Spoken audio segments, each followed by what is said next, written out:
अब हम आपको मध्य प्रदेश में शिवराज सिंह चौहान का डैमेज कंट्रोल दिखाएंगे, जिसमें उन्होंने एक आदिवासी मजदूर को घर बुलाया और उसके पैर धोए और दूसरी तरफ पुलिस ने सीना चौड़ा करके चलने वाले प्रवेश शुक्ला की गिरेबान पकड़नी अब शुरू कर दी और उसे धक्के देकर गाड़ी में बैठाकर वीडियो बनवाया। कल हमने आपको इस आरोपी की वो तस्वीरें दिखाई थी जिनमें यह पुलिस हिरासत में बड़ी अकड़ के साथ चल रहा था और ऐसा लग रहा था कि पुलिस भी इस व्यक्ति को, इस अपराधी को पूरे सम्मान के साथ उसकी पीठ थपथपाते हुए उसे गिरफ्तार करके थाने में ले जा रही है। देखिए, कल उसकी चाल ढाल कुछ इस तरह थी जिसमें ऐसा लगता है कि यह कोई अपराधी नहीं है, इसे किसी प्रकार की कोई शर्मिंदगी नहीं है, इसके कंधे शर्म से झुके हुए बिल्कुल नहीं थे और पुलिस भी इसे ऐसे ले जा रही है जैसे ये थाने का मुआयना करने के लिए आया हो, ये थाने का सुपरवाइजर हो। इस तरह से ये थाने में प्रवेश कर रहा है। कल हमने ये तस्वीर आपको दिखाई थी, देश में लोगों ने इस तस्वीर को देखा, बहुत बुरा लगा लोगों को, इस तस्वीर की बहुत आलोचना हुई और जब इन तस्वीरों के लिए पुलिस की आलोचना होने लगी, सरकार की आलोचना होने लगी, तो आज एकदम से जज्बात बदल दिए गए और पुलिस इस आरोपी को अब धक्के मारकर गाड़ी में बैठाते हुए नजर आई। तो देखिए, आज की तस्वीर देखिए, यानी कल की आलोचना के बाद आज मध्य प्रदेश की पुलिस ने शानदार एक्टिंग करके यह दिखाने की कोशिश की कि वो इस आरोपी के साथ बहुत बुरा और सख्त सलूक कर रहे हैं। देखिए,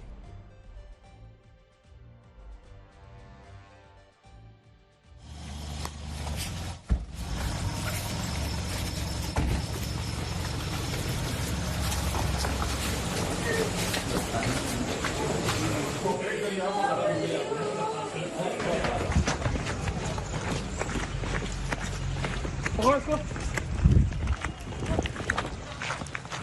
पकड़ो, आप भी पकड़ो, पकड़ो,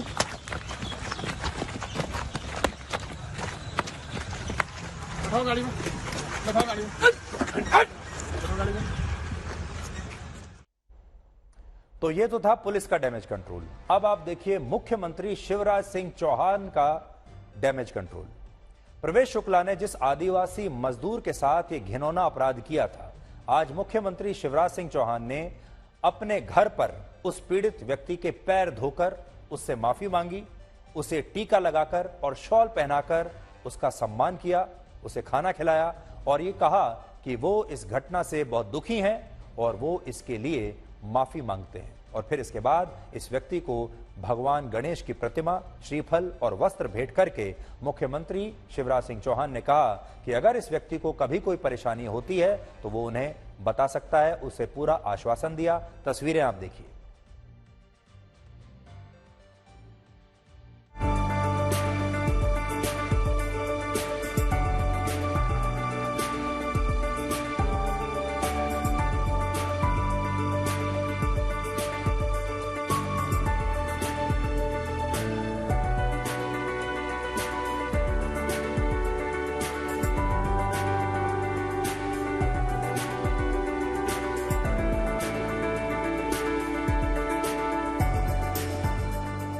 मुझे बहुत दुख हुआ वो घटना देख के, कि मैं माफ़ी चाहता हूँ।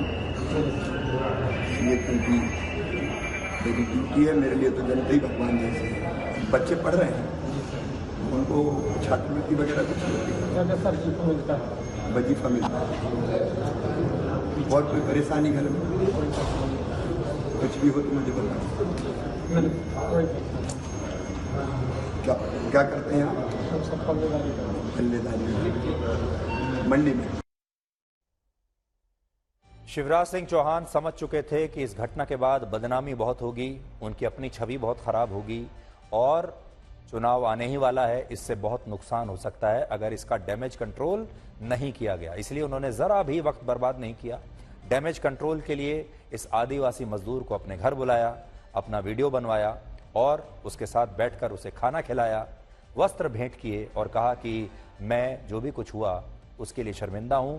यहां तक कि उस आदिवासी मजदूर के पैर भी उन्होंने धोए हैं। अच्छी बात है, इससे देश में एक अच्छा संदेश जाता है। और डैमेज कंट्रोल की जहां तक बात है तो डैमेज कंट्रोल काफी हद तक हो भी गया।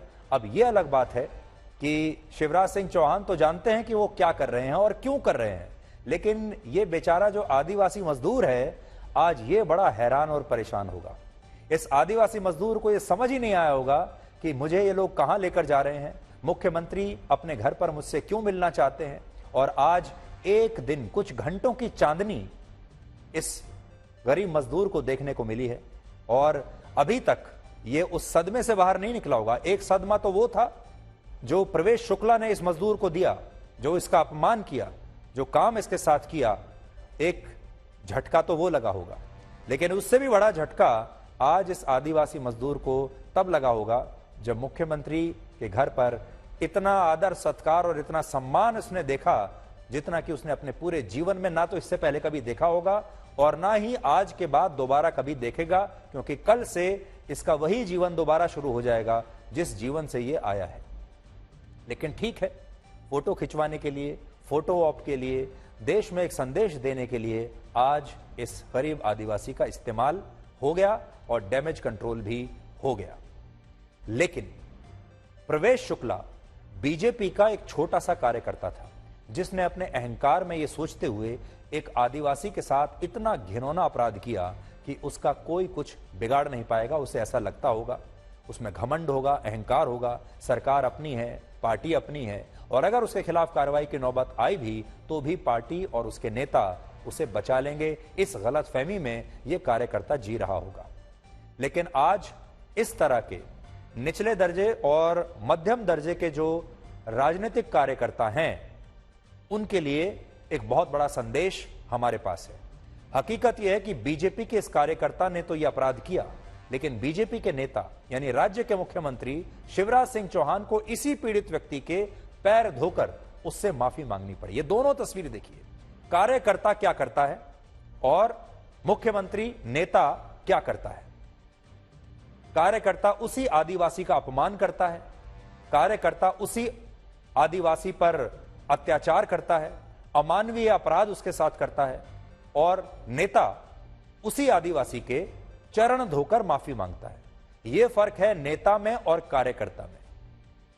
हमारे देश में अलग अलग पार्टियों के जो कार्यकर्ता हैं, कार्यकर्ताओं वाला एक बड़ा खास कल्चर होता है। आपने देखा होगा सब कार्यकर्ता चाहे किसी भी पार्टी के हों एक जैसे ही दिखते हैं, जो खुद को आम लोगों से ऊपर मानते हैं, आम लोगों से ज्यादा शक्तिशाली मानते हैं, बहुत अपने आप को रिसोर्सफुल मानते हैं। और आपने ऐसे बहुत सारे कार्यकर्ता देखे होंगे जिनकी गाड़ियों पर उनकी पार्टी के स्टिकर लगे होते हैं, गाड़ियों पर पार्टी के झंडे लगे होते हैं और बहुत सारे लोग तो आज भी कार्यकर्ता अपनी पार्टियों के झंडे के साथ हुटर्स लगाकर चलते हैं, स्टिकर्स लगाकर चलते हैं, अपने आप को वीआईपी बताते हैं, अपने जो भी छोटे मोटे उनके पद होते हैं उस पद को गाड़ी के नंबर प्लेट पर लिखवाते हैं और बताते हैं कि मैं बड़ा खास हूं और ये बताने की कोशिश करते हैं कि वो किस पार्टी से हैं और वो क्या क्या कर सकते हैं, यानी कितने ताकतवर हैं। लेकिन ये घटना उन छुट भइये कार्यकर्ताओं और नेताओं के लिए एक सबक है जो ये सोचते हुए अहंकार में रहते हैं कि उनके अपराध इसलिए माफ होते चले जाएंगे क्योंकि राजनीतिक पार्टियों के वो कार्यकर्ता हैं और वो नेताओं को जानते हैं, नेताओं के लिए काम करते हैं। सच ये है कि ऐसे कार्यकर्ताओं का वो हाल होता है जो इस मामले में प्रवेश शुक्ला का हुआ। और ऐसे लोगों को जैसे ही ये लोग विवाद पैदा करते हैं, जैसे ही ये लोग किसी अपराध में फंसते हैं, सबसे पहले इनकी पार्टियां और इनके नेता दूध में से मक्खी की तरह इन्हें निकालकर बाहर फेंक देते हैं और फिर इनकी गिरफ्तारी के बाद इनके साथ ऐसा कुछ होता है। तो आज हम देश भर के कार्यकर्ताओं को यह बताना चाहते हैं, इस कार्यकर्ता को देखिए और इससे सबक लीजिए और सोचिए कि अगर आप किसी भी बड़ी पार्टी के कार्यकर्ता हैं तो इस गलतफहमी में मत रहिए कि अगर आपने कुछ किया और आप फंस गए तो आपके नेता आपको बचाने के लिए आएंगे। आपके नेता आपको खुद पोस्टर बॉय बनाकर, आपके ही वीडियो बनवाकर आपको गिरफ्तार भी करवाएंगे और आपके लिए यह मांग करेंगे कि आप अब जेल से कभी बाहर ना निकलें। तो ऐसे तमाम लोग जो अहंकार के नशे में रहते हैं, ऐसे कार्यकर्ता और छोटे मोटे नेता, आज उन्हें यह तस्वीर देखकर कुछ सबक जरूर लेना चाहिए।